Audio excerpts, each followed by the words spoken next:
சுக்கி, கல்யாணமா? பீமுக்கு உனக்கும் மாட்டு பொங்கலுக்கு கல்யாணம் கேள்விப்பட்டேன். 7 கிலோ ஆட்டுக்கறி வேணும். என்னடா சத்தம்? அம்மா தாய் கிழவி கடைசியா அப்பமா குளிச்ச நாருது.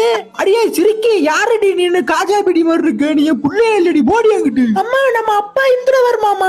அடியே அவெல்லாம் ஒரு ஆளா? அடியே எடுவட்ட போய கிருமாடோவை பார்த்தா கலைஞ்சிருவாண்டி, தொடர்ந்து போய அவனெல்லாம் நான் டைவர்ஸ் பண்ணிட்டேன். போடி அங்கிட்டு. ஆண்டி, உங்க பேரு டுன்டுனு. மகாராஜாவுக்கு லட்டுல நாய் பிய கலந்தமுல மறந்துட்டீங்களா? டோலக்பூரோட WWE சாம்பியன்ஷிப்புக்காக உங்களை வரவேற்கிறேன். பந்தயத்துக்கு நானும் வரலாம் எடுவட்ட மேல. கண்டிப்பா கலந்துக்கலாம். உங்களோட பேர் என்னன்னு மக்களுக்கு சொல்லுங்க. அவங்க பேரு பிக்ஷா ஆண்டி. போச்சு பிக்ஷா ஆண்டி எஃப்ஐ போட்டாங்க, ஸ்மாக் போட்டாங்க. சொட்ட மாமா 2 ஆயிட்டாரு. ஐயோ மேல இருந்து பிக்ஷா ஆண்டி குதிக்க போறாங்க. குதிச்சிட்டாங்க, கேமையே முடிச்சிட்டாங்க. 1 2 3 டோலக்பூரோட ஹெவி வெயிட் சாம்பியன் பிக்ஷா ஆண்டி.